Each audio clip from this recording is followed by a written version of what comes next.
Welcome back to a chapter day. Happy Tuesday. Cold, but it's a lovely day, all things considered. So today we're going to continue with our reading of chapter 20 of 2 Kings. Yesterday we saw how God stepped in on behalf of Hezekiah and the children of Israel. In the face of that loudmouth Rabshakeh, who was the king of Assyria's servant, coming to intimidate the people of God and even blaspheming that their God was unable to help them any more than the gods of the other nations that they conquered, which of course were pagan nations with no real God. But God showed him out of nowhere. Into their camp came death. So God sent his angels and they put a stop to the army of Assyria. 185,000 of the soldiers died overnight. And when those that survived got up in the morning, couldn't believe their eyes. The king himself fled. And just like God prophesied, he will not come into your city and he will die in his own. When he went back to his own place, his own town, his two sons, his own flesh and blood, killed him. Don't mess with God and God's people. And God is not just a God of vengeance, flash vengeance. God is long-suffering, because you know the abominations done by these people. But Israel was on the up. You see, when you have a good godly leader, Hezekiah was walking with God, and that is why God even intervened on his behalf. So let's continue, see what goes on in this next chapter. In those days was Hezekiah sick unto death, and the prophet Isaiah, the son of Amos, came to him and said unto him, Thus saith the Lord, Set thine house in order, for thou shalt die and not live. Then he turned his face to the wall and prayed unto the Lord, saying, I beseech thee, O Lord, remember now how I have walked before thee in truth and with a perfect heart, and have done that which is good in thy sight. And Hezekiah wept sore. And it came to pass before Isaiah was gone out into the middle court, that the word of the Lord came to him, saying, Turn again and tell Hezekiah, the captain of my people, Thus saith the Lord, the God of David thy father, I have heard thy prayer, I have seen thy tears. Behold, I will heal thee. On the third day thou shalt go up unto the house of the Lord. So Hezekiah the king was sick, and that's the king of Israel. And God sent the prophet Isaiah to tell him he's going to die.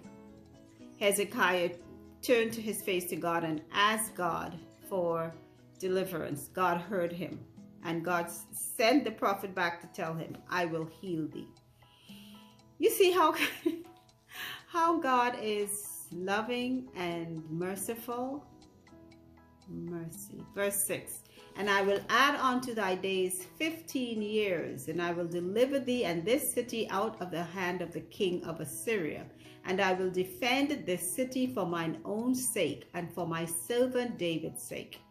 And Isaiah said, Take a lump of figs. And they took and laid it on the boil, and he recovered. Now I'm going to say this. A lot of us don't believe in natural remedies. Natural remedies have been around since biblical times. God made every single thing on the face of this earth. Everything we use to make something else, God created that thing. Figs is what was supposed to go onto the boil. Whatever the boil was that Hezekiah had, God instructed them to use figs.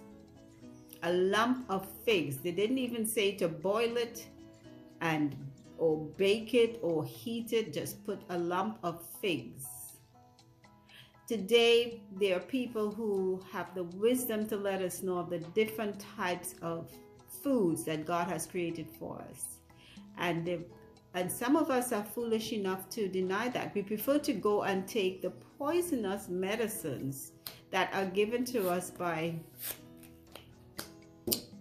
doctors. And you know what? I take back the poisonous part. Some of them do work. but they are also filled with chemicals that are not good for us. Some parts of the medicine might be working well for us. Other parts you can read. For one positive, there are like 10 negatives every time that you are presented with a prescription. And then we have just natural food. Just eat the natural foods that God gave us. We want to eat everything else. Things that scraped off the side of a rock. Things that pigs snort out to find.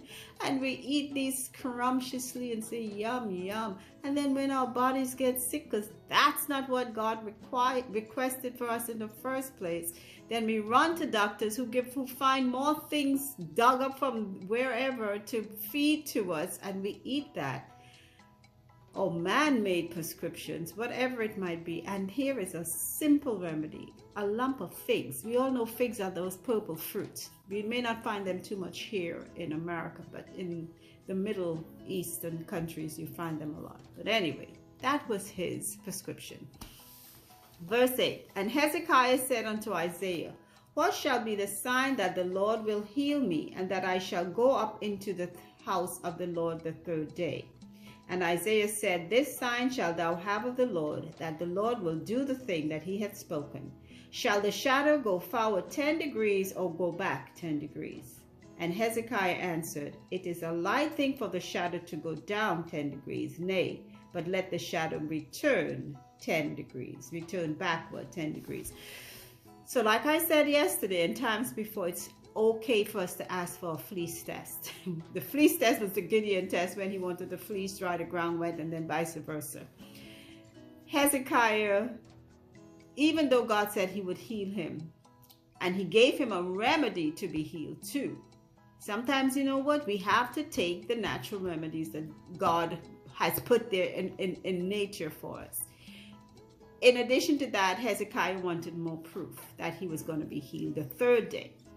So Isaiah the prophet gave him a choice. You either want the sun go back 10 degrees or go forward 10 degrees. So he says it's a light thing for it to go forward, let it go back.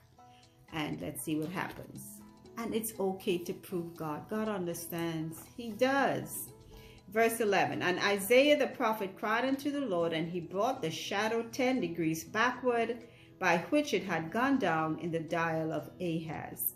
At that time, Baladan, the son of Baladan, king of Babylon, sent letters and a present unto Hezekiah, for he had heard that Hezekiah had been sick.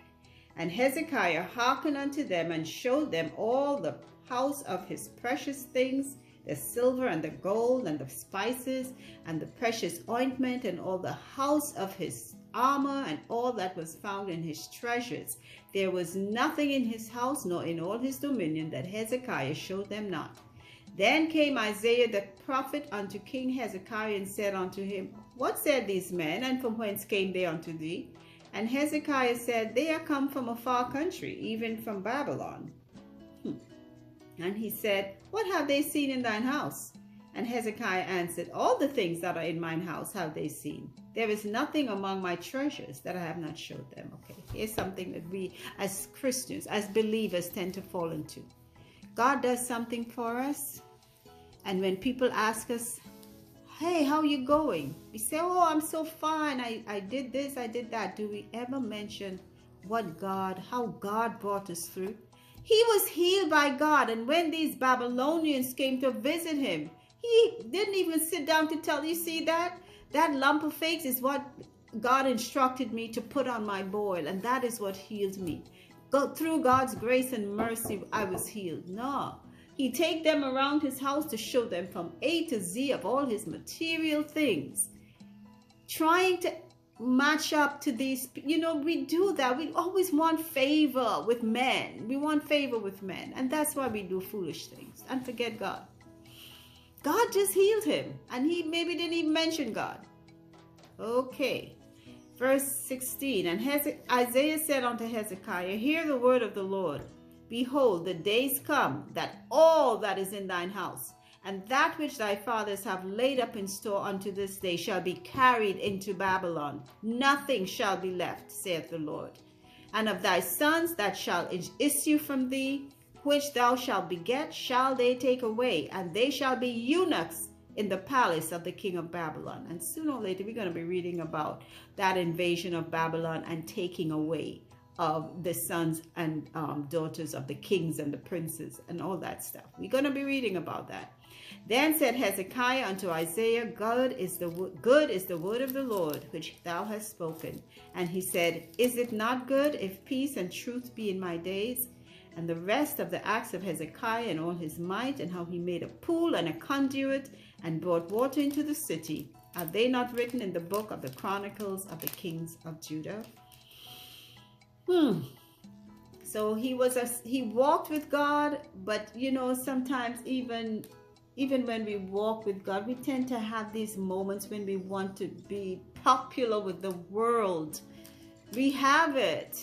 I know we have it in us still. God help us. So that's what Isaiah told him. You know what? One day that same Babylon that you were showing all the good stuff to, they're going to come and take it away and take away your children, your sons, and they too, and make them eunuchs. You know how people became eunuchs. It was not a good way. They're going to make them eunuchs in the palace of the king of Babylon. Mercy. Okay, verse 21. And Hezekiah slept with his fathers, and Manasseh his son reigned in his stead. That was the end of chapter 20 of 2 Kings. So we heard of King Hezekiah. He walked with God. He did that which was right in God's sight mostly. We always have a little slip up somewhere. Babylonians came to say, you know, hey, we heard you were sick. We came to greet you. Instead of him telling them, you know what? How God brought me through? No. Look at all the stuff I have in my house. That's what he was showing them. Did he even say, this is how God allows us, this is the things God allowed me to have? No. Oh, look at this. I have gold. I have silver. I have this. I have that. And we fall into that same foolish way today, wanting to impress. All right, that's it for our reading for today. Remember, keep listening, because faith comes by hearing God's word. Take care. Bye.